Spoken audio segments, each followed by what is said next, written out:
कोणी गाऱ्हाणे घातलंय? उद्धव ठाकरेंनी.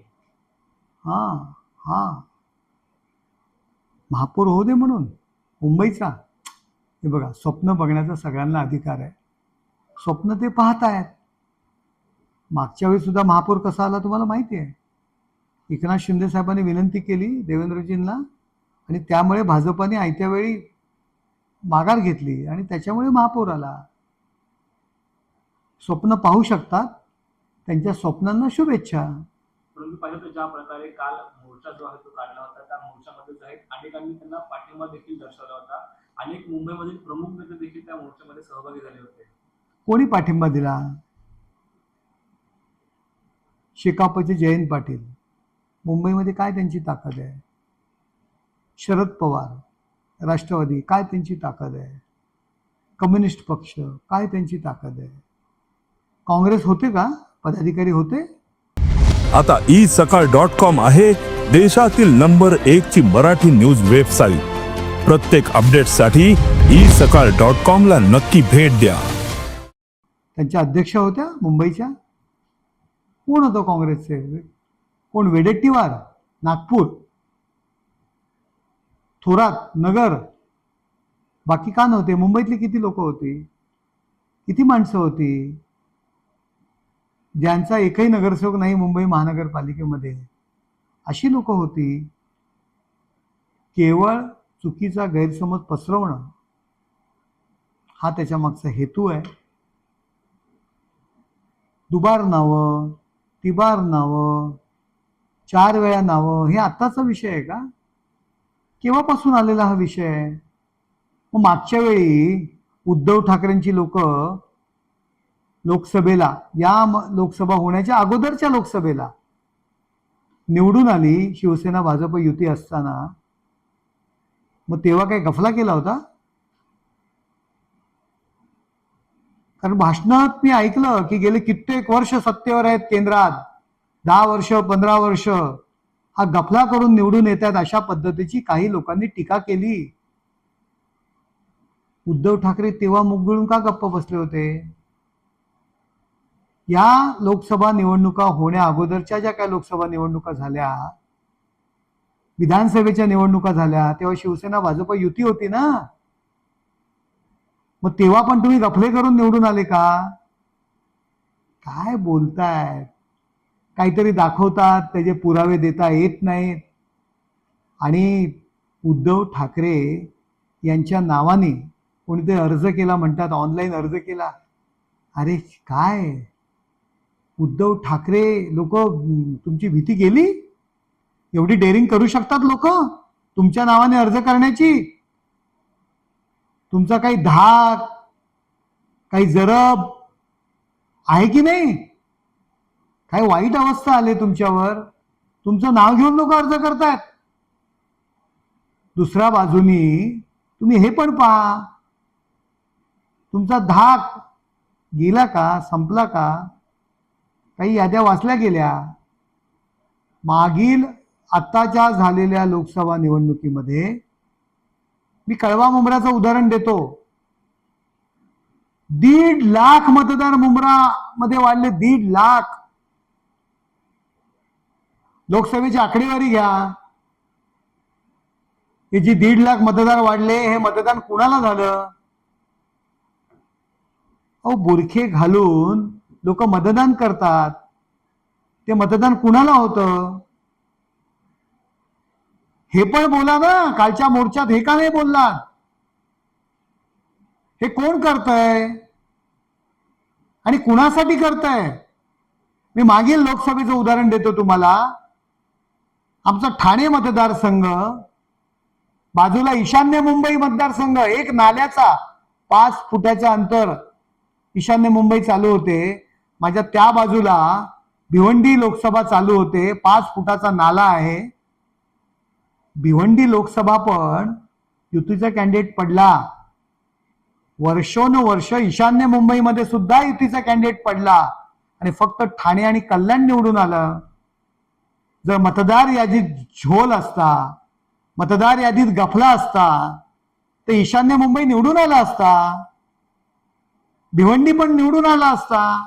आणि लांब कशाला? मतदार यादीचा घोळ केला असता, गफला केला असता, तर आदित्य ठाकरेंना निवडून आणलं असतं का? त्यांना पण पाडलं असतं. सुनील राऊत भांडुपला ते पण पडले असते. सुनील प्रभू ते पण पडले असते. ते का निवडून आले? गफला करायचा असता तर तिथे का नाही आम्ही गफला केला? ईशान्य मुंबई लोकसभेला का नाही? नागपूर आणि विदर्भामध्ये काँग्रेसच्या जागा निवडून आल्या तेव्हा का नाही आम्ही गफला केला?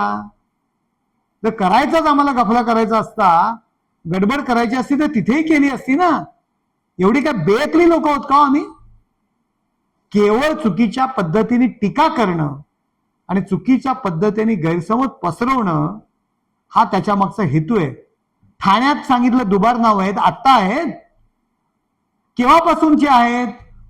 झोपले होते का ते नंदलाल समितीच्या भ्रष्टाचारामध्ये अडकलेले राजन विचारे, सोडियम वेपरच्या भ्रष्टाचारात अडकलेले मागील लोकसभेत निवडून आले तेव्हा पण गफला केला का? शिवसेना भाजप महायुती म्हणूनच निवडून आलात. काहीतरी बोलायचं. अहो विचारे ज्या ठिकाणी राहतात, ज्या सोसायटीत राहतात त्या ठिकाणी 99% मतदान मला झालंय. ज्या ठिकाणी आधी नगरसेवक होते तिथे 90% मतदान मला झालंय. त्यांच्या सौभाग्य होते ज्या ठिकाणी नगरसेवक आहेत तिथे 90% मला मतदान झालंय. अहो आड्यातच नाही तर पोरत येणार कुठून? तुमची हार झालेली माना ना. काहीतरी चुकीच्या पद्धतीने माईक समोर आल्यानंतर बोलायचं. तुमचा जो काय पराभव झालेला तो ऍक्सेप्ट करा. सर, या संदर्भात सगळं घेऊन आता ते जे महाविकास आघाडी आता पूर्ण कोर्टात जाणार आहे, न्यायालयात लढाई लढणार आहे असं त्यांनी सांगितलं. हे बघा, त्यांनी न्यायालयीन लढाई आहे ती लढावी, नाही म्हणत नाहीये. वर्षानुवर्ष जे दुबार तिबार जी काही नावं आहेत, आम्ही सुद्धा वारंवार तक्रारी आम्ही केलेल्या आहेत. 1.5 लाख मतदार एका मतदारसंघात वाढतात. हे मतदार वाढले कुठे? इतर का नाही नावं तुम्हाला दिसली? 2-4 मराठी नावं तुम्ही घेता. खान, मुल्ला अशी नावं का नाही वाचली मोमऱ्यातली? विधानसभेला 50,000 मतदार वाढतात आणि लोकसभेला लाख, म्हणजे विधानसभा आणि लोकसभेला 1.5 लाख मतदार. जेवढी मतदारांचा आधीचा मतदारसंघ आहे तेवढीच नावं वाढतात. कशी काय वाढली मुंबऱ्यात नावं? अचानक लोक 18 वर्षाची झाली. मग ह्या घोळ झालेला आहे. भिवंडीत मतदार वाढले, बँड्रात मतदार वाढले, चेंबूरमध्ये मतदार वाढले, मुस्लिम मोहल्ल्यांमध्ये मतदार वाढले. हा का नाही तुम्ही बोलात? याविषयी काय मुख गिळून गप्प बसलात? लोकांमध्ये चुकीच्या पद्धतीने गैरसमज पसरवणं हा एक त्यामागचा हेतू आहे. तर पाहिलं तर काल जो मोर्चा पार पडला त्यानंतर जे आहे ते अनेकांवरती गुन्हे दाखल झाले आहेत, परंतु भाजपने जे मुका आंदोलन केलं त्यामध्ये जे आहे ते कुणामध्ये काही दखल घेतली नाही पोलिसांनी. यामुळे हे बघा, कायदा सगळ्यांना सारखा असतो. त्याच्यामुळे अशा पद्धतीने जो कोण काही बोलत असेल, मला वाटत नाही चुकीच्या पद्धतीने बेकायदेशीर जर गोष्टी केल्या असतील तर सगळ्यांवरती कारवाई होते. साताऱ्यातील जावळीतील शिवसैनिकांना त्रास दिला तर तो सहन करणार नाही. शिवसेनेचा मान सन्मान राखला गेलाच पाहिजे. जर महायुतीमधूनच आपल्याला कमी लेखलं जात असेल तर स्वबळाची आपली देखील ताकद आहे ती येणाऱ्या काळामध्ये दाखवून देऊ असा सज्जड इशारा पालकमंत्री शंभूराज देसाई साताऱ्यातील मेडतील एका शिवसेनेच्या कार्यक्रमात केलेला आहे. मग ज्या ज्या ठिकाणी ज्या परिस्थितीनुसार काही गोष्टी आहेत, त्या कार्यकर्त्यांच्या निवडणुका आहेत, खालच्या लेवलच्या निवडणुका आहेत, त्या त्या ठिकाणी त्या त्या परिस्थितीनुसार निर्णय घेतले जाते. तर पाहिलं तर सातारामध्ये महिला डॉक्टरच्या मृत्यू प्रकरणानंतर त्या SIT देखील नेमलेल्या आहेत, कारवाईला देखील वेग आणला आहे. परंतु अशातच सुषमा अंधारेंनी एक ट्विट केलेलं आहे, गोलमाल हे बाई सब गोलमालाचा त्यांनी त्याच्यामध्ये उल्लेख केलेला आहे. हे बघा, एखाद्या महिलेवर जर अन्याय झाला असेल तर तिला न्याय मिळाला पाहिजे या मताचा मी आहे. फक्त त्या महिलेच्या जी काय आत्महत्या असेल किंवा काय जे असेल पोलीस तपासात पुढे येईल, त्याचं कोणी राजकारण करू नये असं मला मनापासून वाटतं. सर, रायगडच्या युती पालकमंत्रीचं क्रीडा अजून सुटला नाहीये, काय कारण आहे नेमकं? मला ठाण्याचं विचारा, रायगडचा माझा काय संबंध? राज्य सरकार, मंत्रिमंडळ याच्याशी माझा कशाची खातात मला नाही माहिती. आमचे नेते निर्णय घेतील या संदर्भात. तर अनिल तत्ते यांनी बॉक्सस्फोट केलेला आहे की संजय राऊत जो आहे तो काला जादू झालेला आहे आणि त्यामुळे त्यांची तब्येत जी बिघडलेली आहे. ही बातमी आहे का? ही बातमी आहे का? ही बातमी होऊ शकते का? आपण कुठल्या जगात चाललेलो आहोत? वैज्ञानिक युग आहे. अशा जगामध्ये आपण अशा पद्धतीवरती विचारणं मला योग्य वाटत नाही. तर भाजपचे आमदार आहेत संजय केळकर, त्यांनी आयुक्तांची भेट घेतली. त्यांनी त्यामध्ये भेट दरम्यान सांगितलं होतं की जे ठाण्यामधील जे शासकीय इमारती आहेत तिथे अनेक कार्यालय जे आहेत ते नेते मंडळी चालवतात, असं त्यांनी आरोप देखील केला. तर त्यांना त्यामध्ये चौकशी करावी असं देखील त्यांनी आयुक्तांकडे मागणी केलेली आहे.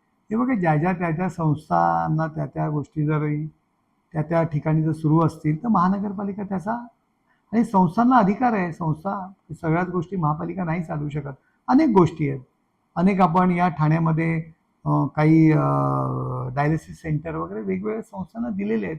त्या ठिकाणची तेथे जर काही राजकीय नेते त्या संस्थांशी संबंधित असतील तर ते जात असतील. महापालिका त्यांना अहवाल देईल.